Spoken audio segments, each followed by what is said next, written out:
This is a November 2013 second paper higher tier. Question 1, part A asks us to use our calculator to work out the square root of 7056 divided by 0.3 times 12.8. Now, if you don't have a fraction button on your calculator, this can be a little bit challenging, but that's what it's looking for. It's looking for your knowledge of BODMAS. So what you need to do is the square root of 7056 and then divide that by 0.35 times 12.8. Popping that into my calculator, I got 18.75. You must give your answer as a decimal. If your calculator gives your answer as a fraction, you need to press that SD button so it turns into decimals. Part B, we need to write the answer in part A to one significant figure. So our answer was 18.75. We want to do it to one significant figure. That's the first number that isn't 0. So we look at the next number. Do we need to round up? Yes, it's greater than 5, so it's going to be 20. Question 2. Pavel and Katie share some sweets in the ratio 3:8. Katie gets 32 sweets. How many sweets does Pavel get? One way that I like to do these questions is to write it out with boxes. So 3 parts are for Pavel, and then there are 8 parts for Katie. And then what we need to do is see how many times or how much each of these boxes are worth. So Katie has 32 sweets, and 32 into these 8 boxes is going to be 4. So each box is worth 4,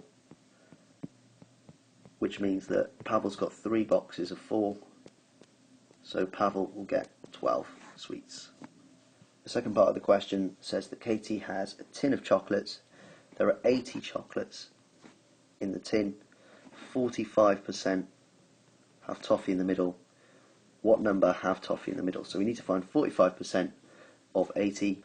So all we need to do on our calculator is 80 divided by 100 times 45. And we should get 36. Question 3. Bill has some counters in a bag. 3 of the counters are red, 7 are blue. He takes a counter at random from the bag. The probability that he takes a counter is 2/7. Takes a yellow counter is 2/7. How many yellow counters are in the bag before Bill takes a counter? Okay, so we know that there are 3 red and 7 blue, which means that there are 10 counters that are red and blue. And now to have a probability of taking one of those two, it's going to be 5/7, because the probability of taking a yellow one is 2/7, so the probability of taking one of the other two is 5/7. So to get from 5 to 10, we have to multiply by 2, so there's going to be 10 out of 14 counters. So that means that there are 4 yellow counters. Question 4. The diagram shows a solid prism. On the centimetre square grid, draw the side elevation of the solid prism from the direction shown by the arrow. Okay, so the arrow shows that we're looking from this direction, so we're going to be seeing this face and also this face. Now this is a centimetre square grid, and we're given the measurements of them. So we know that along the base is 5 centimetres, so I'm going to draw a square that's 5 centimetres, a line that's 5 centimetres long. We then need to go up 2, because that's this measurement here. That's that front face there. Then we've got another face that we can see, which is this one. That's 3 centimetres high, and also going to be 5 centimetres across. You must include this dividing line to get full marks, because that shows that there are 2 different faces that we can see. Question 5. Ben goes on holiday to Hong Kong. In Hong Kong, Ben sees a camera costing $3,179.55. In London, an identical camera costs £285. The exchange rate is £1 for every $12.30. Ben buys the camera in Hong Kong. How much cheaper is the camera in Hong Kong than in London? Now we can either give the price in Hong Kong dollars or in pounds. So I'll show you how to do it with both. So there's Hong Kong dollars or there is pound sterling. To compare them with Hong Kong dollars, we know that the camera in London is £285. So in Hong Kong dollars, we're going to have to multiply it by the exchange rate, which is $12.30, which, putting into our calculator, we get $3,505.50. So to work out how much cheaper it is, we would need to do the Hong Kong price, take that away from the London price, we would 325.95. So that's how much cheaper it is in Hong Kong dollars. We could also do it in British pounds. So we take the Hong Kong price and we divide it by the exchange rate, and we get £258.50. So take away the London price, take away the Hong Kong price, you find that it's £26.50 cheaper in Hong Kong. Question 6. There are 130 adults at a language school. Each adult studies one of French or Spanish or German. Now you've got some information about these people, and we need to find how many of the adults study French. So to be able to sort all of this out and find out that much, it's easiest to draw a table, something like this. So we can use this table and fill in the results we know. So we know that 96 of the adults are women, so the total amount of women is 96. 12 of the women study French. 73% of the adults study Spanish. So of the Spanish ones, 73 study it. And 55 of the women study Spanish. And 9 men study German. We also know that there are 130 adults at language school. So we can use all of this information to find out how many of the adults study French. Okay, so there's two ways that we can go about this. The first way is to work out these two boxes, which will then give us the answer to this box, which will enable us to find this box. The other way is to work out this box, which will then help us to work out this box and then help us find this box. So there's two ways of approaching it. I'm going to do both. So let's do this way first. So there are 96 women in the course. How many of those study German? Well, it's going to be 96, take away 55 and 12, and we should get 29 in there. Then we can work out the total number of people who study German, which is going to be 38. And then if we add up 38 and 73, we then need to take that away from 130. So 130, take away those two, and we get 19. So we found it that way. Let's go the other way as well. We can find the total number of men on the course. There are 96 women, 130 in total, so there are 34 men on the course. We can work out how many men are studying Spanish. There are 73 in total, 55 are women, so there's going to be 18 men studying Spanish. So now we know that there are 27 studying German and Spanish together, which means that in total there are 34, so there's 7 men studying French. If we added these two up, we would also get 19. Either way, you get the same answer. Question 7. Plants are sold in 3 different sizes of tray. A small tray of 30 plants is £6.50, a medium tray of 40 plants is £8.95, and a large tray of 50 plants is £10.99. Kaz wants to buy the tray of plants that is the best value for money. Which size tray of plants should she buy? You must show all your working. Okay, so the way to work out what is the best value for money is to find out which one gives the best cost for just one plant. So for a small tray, to find out how much one would be, we'd do £6.50 divided by 30, and we got 0.216 recurring. Then if we look at medium, we would need to do 40 divided by, we do £8.95 divided by 40, and that gives us 0.22375. So at the moment the small tray is the best value, and we look at the large one. So large is £10.99, divide that by 50 because there are 50 plants in that tray, and I got 0.2198 pounds. So it looks like the small tray is the best value for money.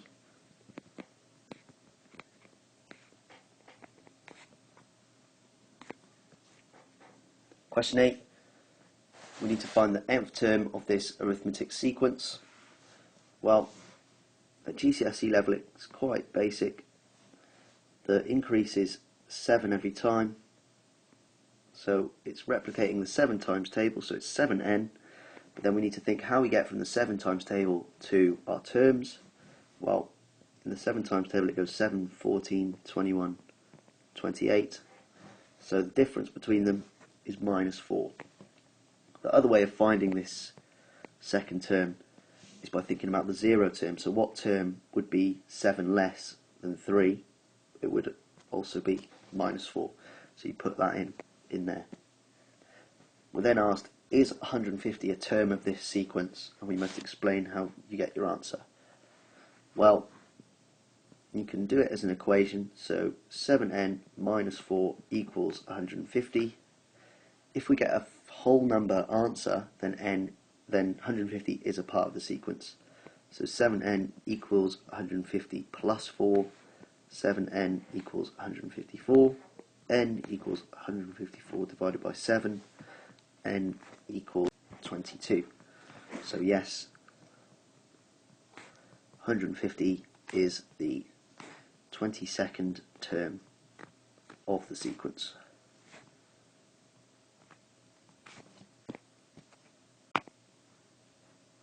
Another valid way of doing it is counting up in your sequence, so you could have gone 31, 38, etc. But this way is a lot nicer and a lot quicker as well. Question 9. The diagram shows a pattern using 4 identical rhombuses. Work out the size of the angle marked A. We must show all of our working. Okay, so in order to work out A, we need to firstly work out what these angles are, because once we've found those angles, they are the same as that angle, then we can work out what A is. So the entirety of this circle here is 360 degrees. We're going to take away 100 degrees, because all of those 25s add up to 100.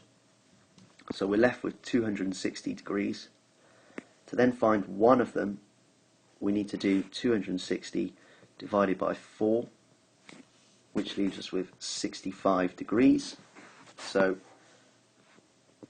this angle is 65 degrees, and this angle is also 65 degrees.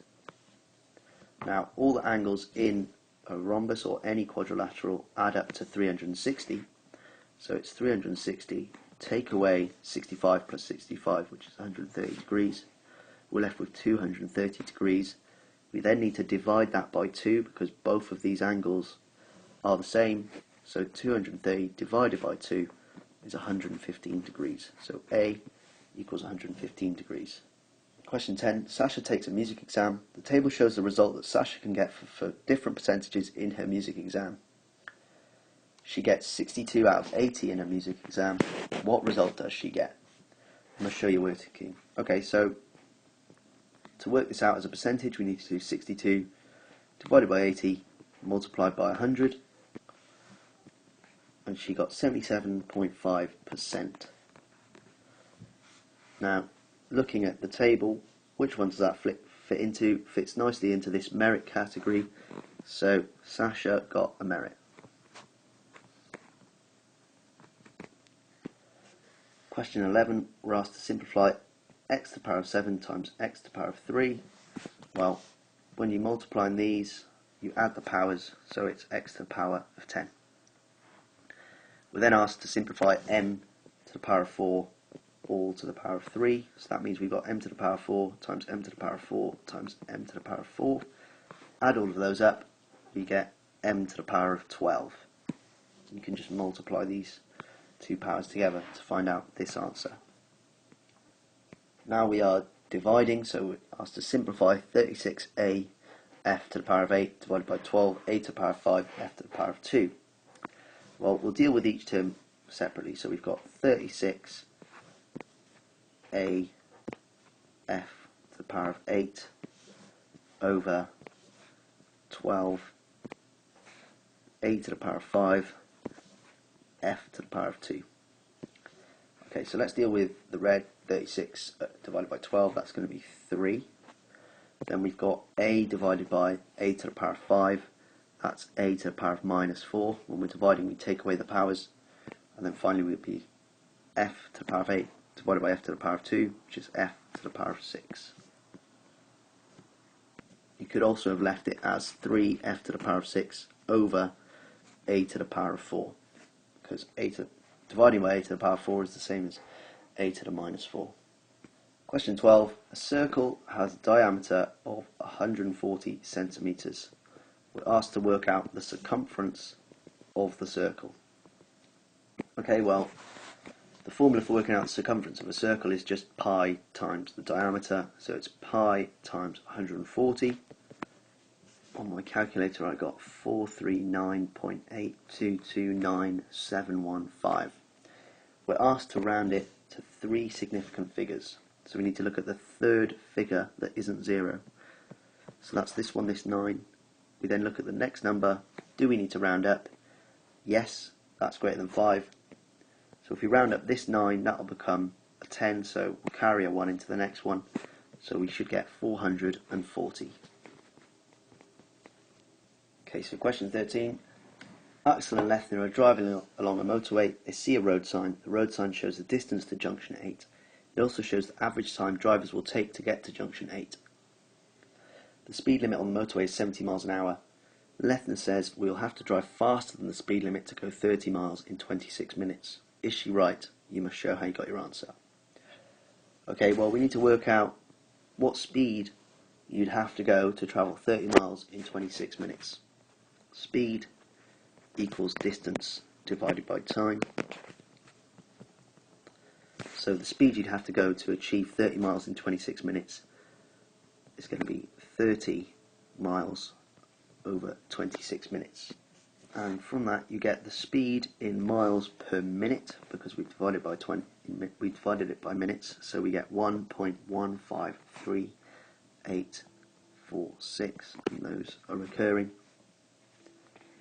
To then work out the time in miles per hour, we would need to multiply this figure by 60, because there are 60 minutes in an hour. So the speed equals 60 times 1.153846. Do that on my calculator, and I got 69.23 miles per hour. Just to let you know, I left this in my calculator display to make the next calculation, this one, a lot easier. I didn't have to retype it in. So we can say that Lethner is wrong. To go 30 miles in 26 minutes, you travel at 69.23 miles per hour. Question 14. The table gives information about the temperature, T degrees Celsius, at noon in a town for 50 days. Part A asks us to write down the modal class interval. So that's the most common measurement. Well, the most common one is the one with the highest frequency. The highest frequency is 21, so the modal class interval is this one. So that's 20 to 24 degrees. Part B asks us to calculate an estimate for the mean temperature. Well, to be able to estimate using these class intervals, we need to use the midpoint of each of these. So the midpoint of all of these intervals, so the midpoint of the first one is going to be 10, 14, 18, 22, and 26. Then we need to multiply the midpoint by the frequency. So 10 times 6 is 60, 8 times 14 is 112, 18 times 13 is 234, 21 times 22 is 462, and then 2 times 26 is 52. We need to add up all of these and then divide by the total number of towns that were used. Sorry, the days, the total number of days, which was 50. So if we add up all of these, we get 920. So to find the mean, or the estimated mean, we do 920 divided by 50, which is 18.4 degrees Celsius. Moving on to part C, we'll have to draw a frequency polygon for the information in the table. So let's go back to the table. To draw a frequency polygon, we need to use the midpoints and the frequencies. So the first one, the midpoint is 10 and the frequency is 6. So the temperature midpoint is 10, frequency is 6. That's going to be there. The next one, the midpoint is 14, frequency is 8. That's going to be there.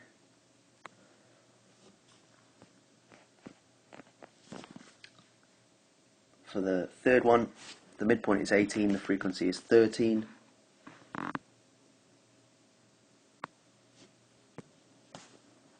For the fourth one, the midpoint is 22, the frequency is 21.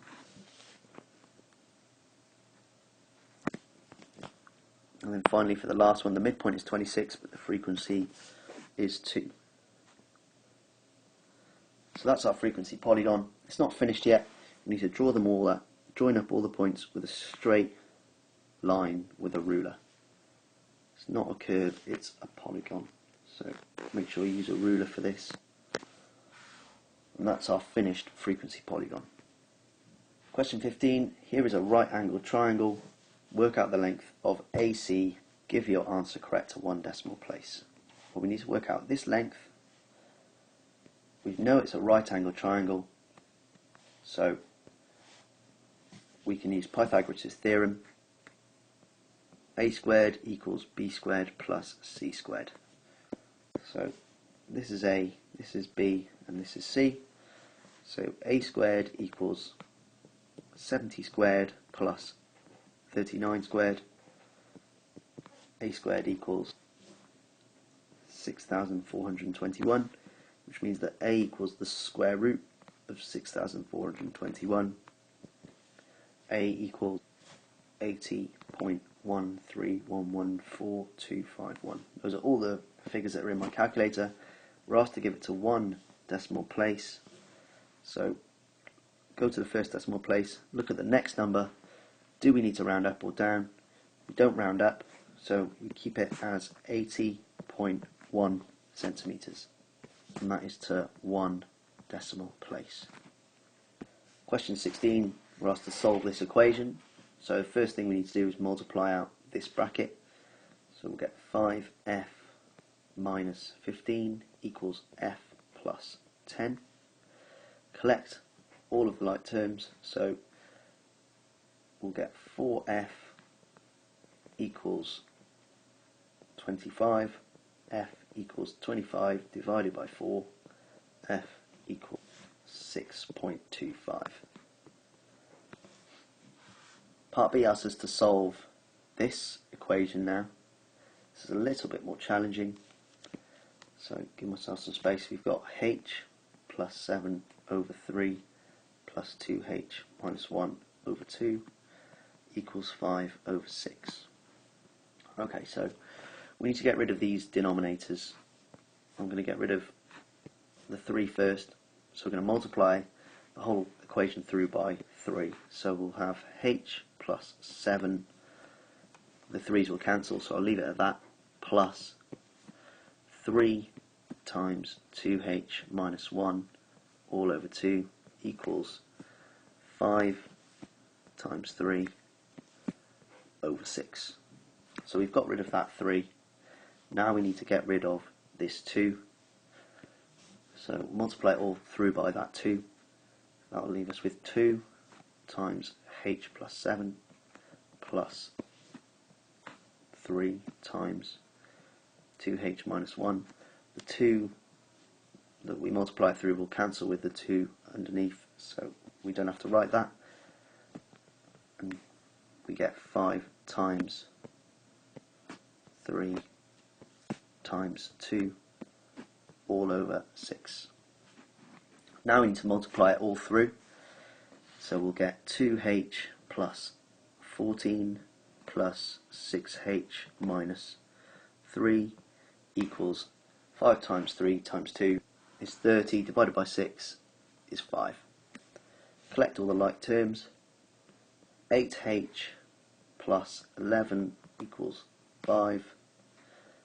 8h equals 5 minus 11. 8h equals minus 6. So do it over here. H equals minus 6 divided by 8. H equals minus 0.75. Question 17. Part A asks us to complete the table of values for y equals x cubed minus 4x. Okay, so for when x is minus 3 cubed minus 4 times minus 3. Well, minus 3 cubed is minus 27 minus 12, which becomes a plus, so we'll get minus 15. So that's the first one. Minus 2 cubed is going to be minus 8. Minus 8, that's going to be 0. The next two are done for us.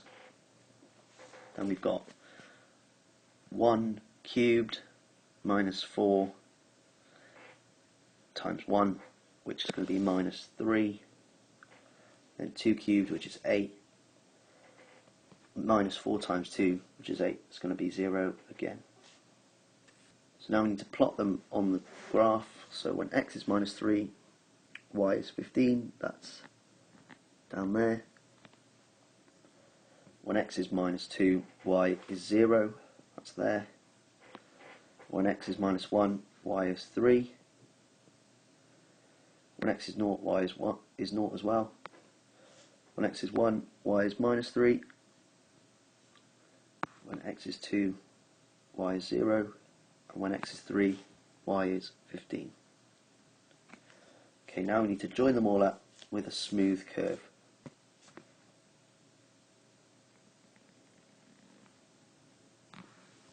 Our graph should look like that. Question 18. ABC is an isosceles triangle. Work out the area of the triangle. Give your answer correct at 3 significant figures. Okay, so to find the area of a triangle, the area equals the base times the height divided by 2. We know the base, but we don't know the height, so we need to work that out. The vertical height is this height here. So we draw that line in. We can create a right angled triangle, and we can then work out the length of this height. So to work that out, we need to use trigonometry. I'm going to redraw this triangle just so it's a bit clearer over here. So it's a right angled triangle. The base has been halved, so that's 6 centimeters. This is 54 degrees. We want to work out this side length here. So we need to use SOHCAHTOA.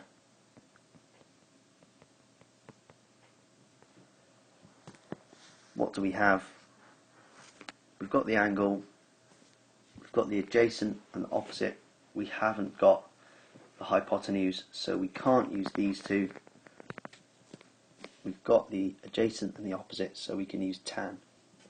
So tan 54 degrees equals the opposite over the adjacent. I'm going to call the opposite h, because that's the height. So it's h over 6.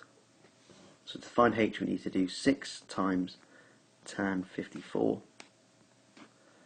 That will give us h. So h equals 8.26. I've rounded that to 3 significant figures.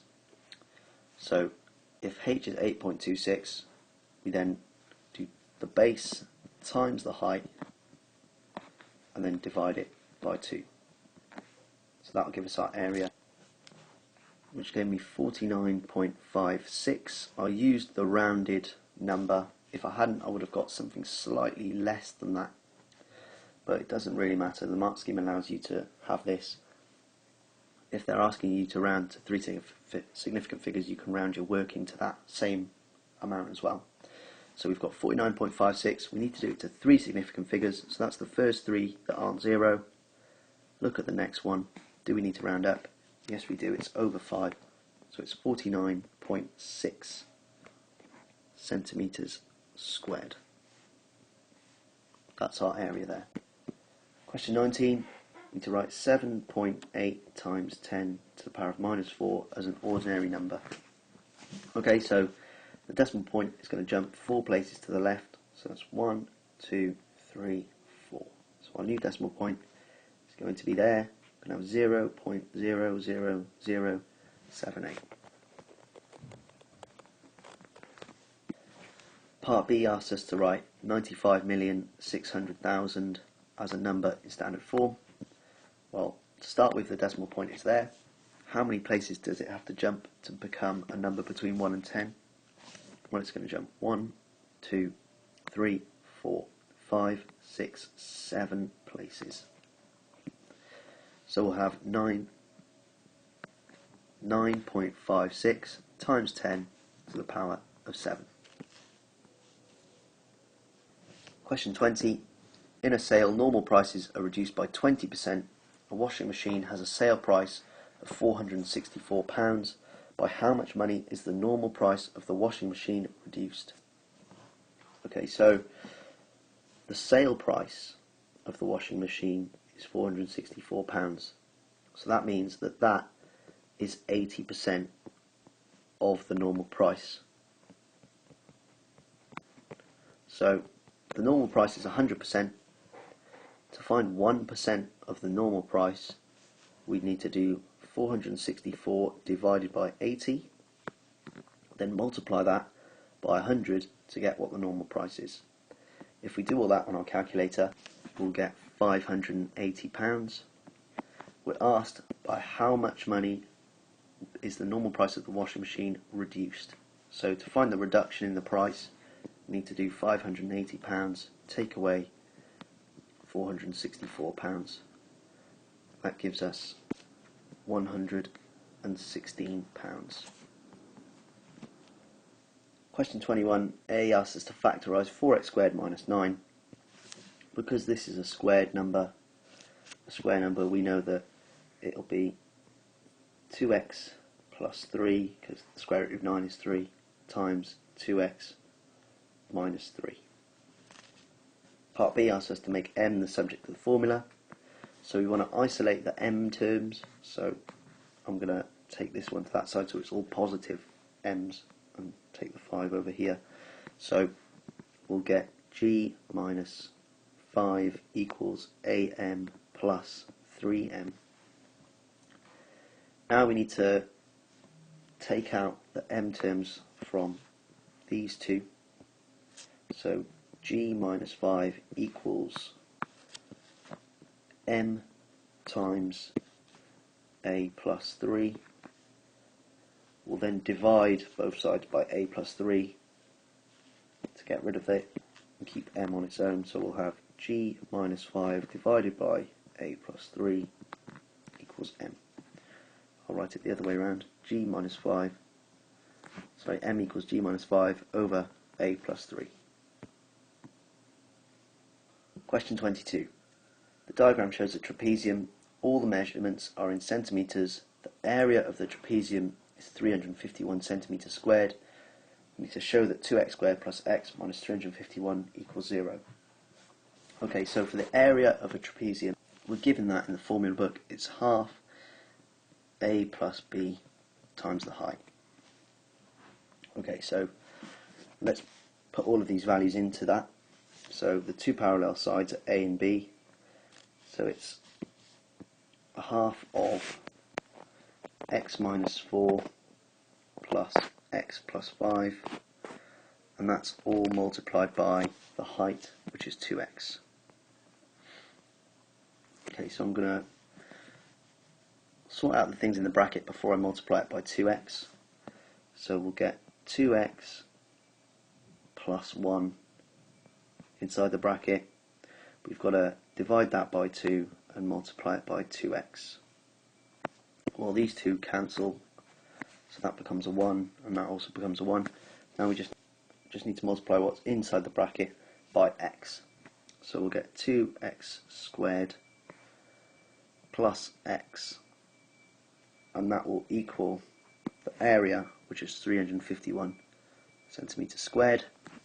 So then to show that 2x squared plus x minus 351 equals 0, we just need to take this to that side. So 2x plus x minus 351 equals 0. We're now asked to work out the value of x. So we can use the quadratic formula that's also given to us in the formula booklet. That is x equals minus b plus or minus the square root of b squared minus 4ac all over 2a. So we need to use our values of a, b and c and put them into the quadratic formula. So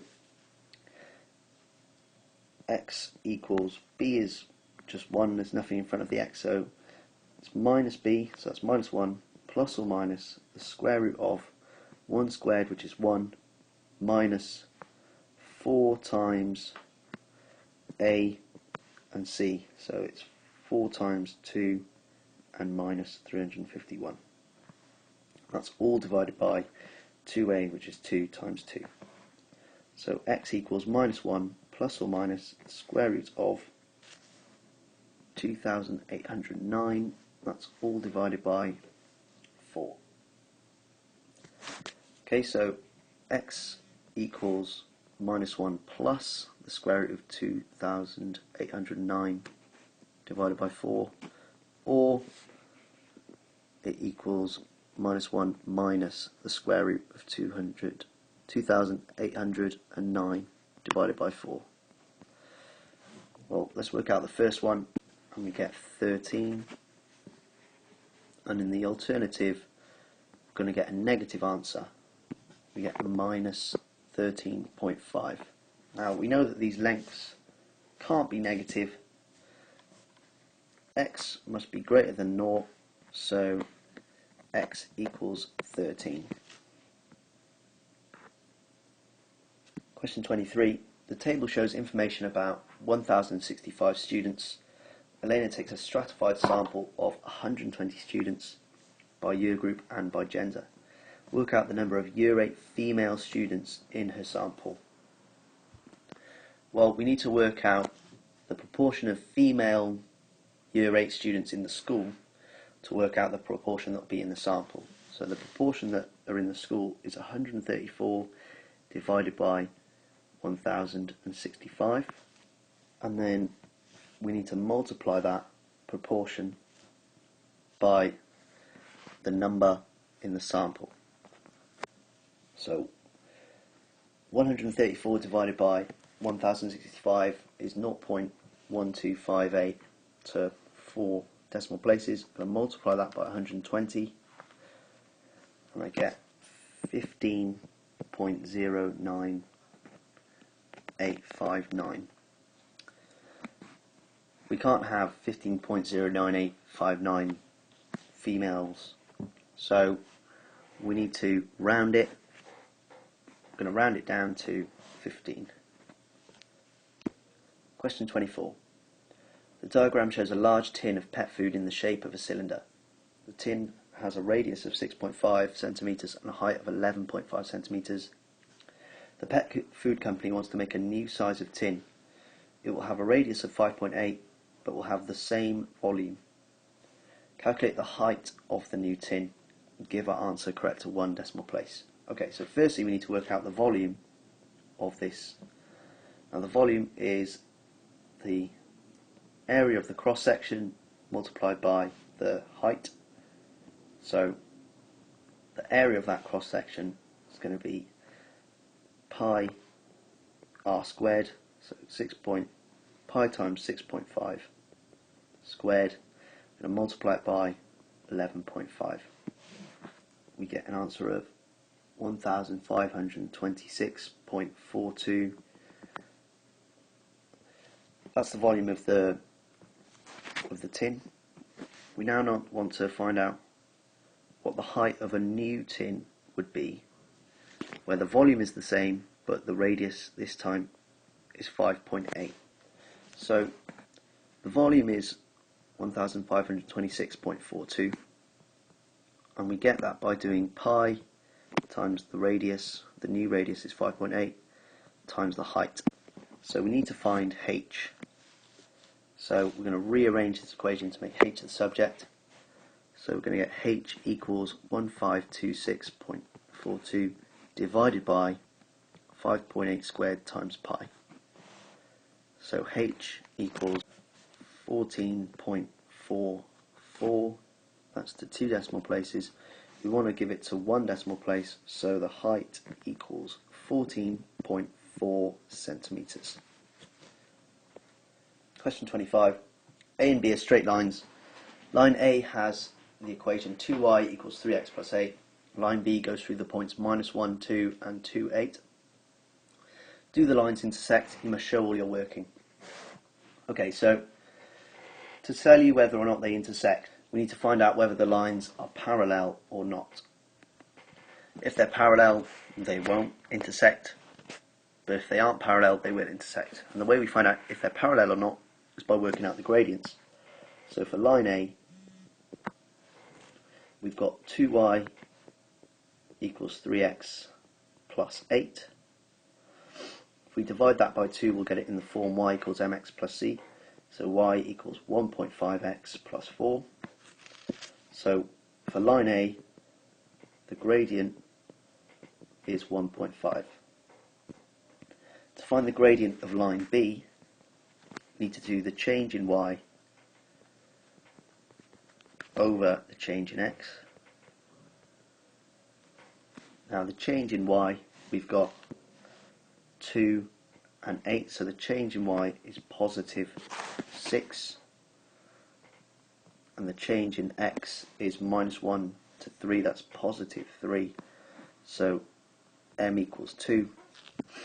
So we can say that the gradients are different,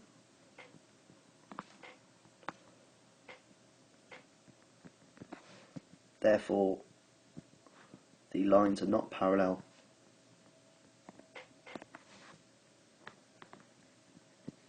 so they must intersect.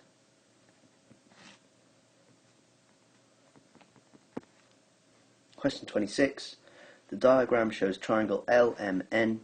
Calculate the length of LN and give our answer correct to 3 significant figures. Okay, so we've got 2 side lengths and an angle.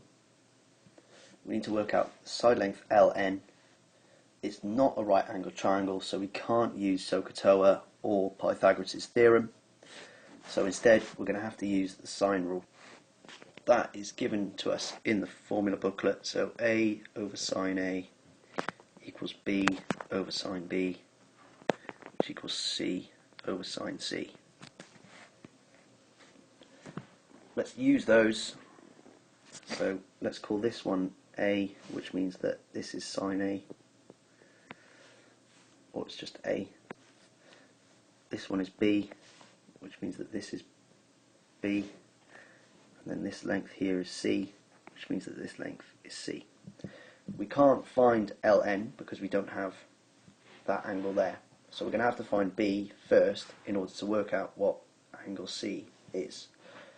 So I'm going to flip the formula over and say that sine b over 12.8, that's little b, equals sine 136 over 15.7. So sine b equals 12.8 times sine 136 over 15.7. I'm going to pop that into my calculator and then do the inverse of sine, and I've got 34.5 degrees. So we know that this is 34.5 degrees. We can now work out what this angle here is. So we're going to do 180, take away 34.5, added to 136. That'll give us what this angle is. I've got 9.5 degrees. So C is 9.5, so we're going to use the sine rule again, but this time with the lengths on top rather than the angles. So I'll use A and C, so 15.7 over sine 136 equals ln, that's the length that we want, over sine 9.5. So ln equals 15.7 times sine 9.5 all over sine 136. And I got 3.7302. Some more, but we only need it to three significant figures, so that's the first three numbers that aren't zero. Don't need to round it. So our final answer is 3.73 centimetres to three significant figures. 27. The histogram shows information about the times in minutes that some passengers had to wait at an airport. Work out the percentage of the passengers who had to wait for more than 1 hour. Okay, so to work out the percentage, we need to work out the total number of people at the airport, and then we need to work out the amount of people who had to wait for more than 1 hour. Okay, so the total is the area of all of those blocks. So we need to multiply the class width by the frequency density for each one. So this class width is 20, this one's 10, this one's 10, this one, sorry, that one's 15, and then that one's also 15, that one's 30, and that is also 30. Okay, so I'm going to go from the start. We're going to do 20 times 12, add that to the next one, which is 10 times 10.8, add that to the next one, which is 15 times 7, add that to 15 times 5, add that to 30 times 1.8, and then finally add that to 30 times 0.6. I'm going to put all of that in my calculator, and the total number of people is 600. So that's the total. Now we need to work out the number of people who waited more than an hour. That's those two blocks there, which is these two. So it's 30 times 1.8 plus 30 times 0.6. And that is 72 people. So 72 people out of 600 had to wait for more than an hour. To get it as a percentage, we need to multiply it by 100, and we should get 12%.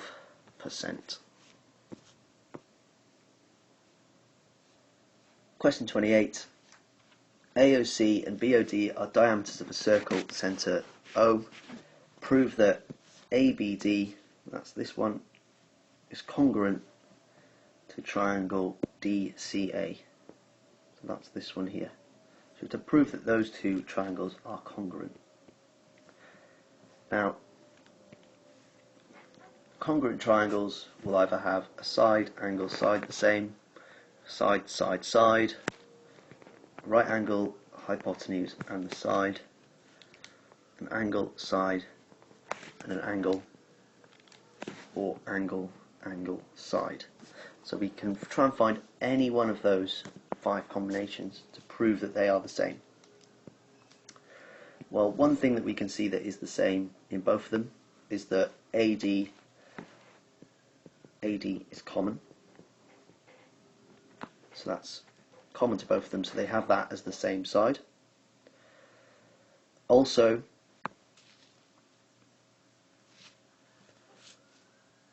AC and BD are both diameters, so they are the same. So AC equals BD as they are diameters.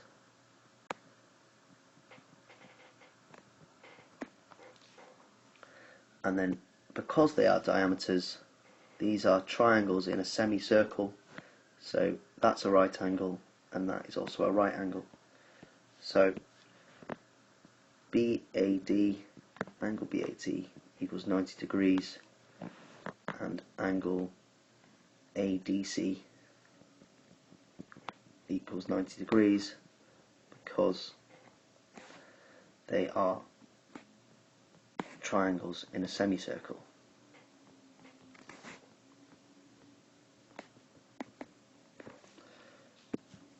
Therefore,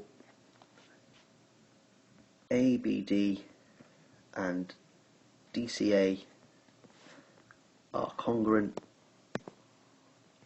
because of the rule right angle, hypotenuse, side. We found a right angle, a hypotenuse and a side length. You could also have proved this one, angle, side, angle, because these two angles are the same, angles in the same segment. And you could also have used this SAS, side angle side, because this is an isosceles triangle, which means that these two angles, are the same. So then you would have had a side, that angle, and another side.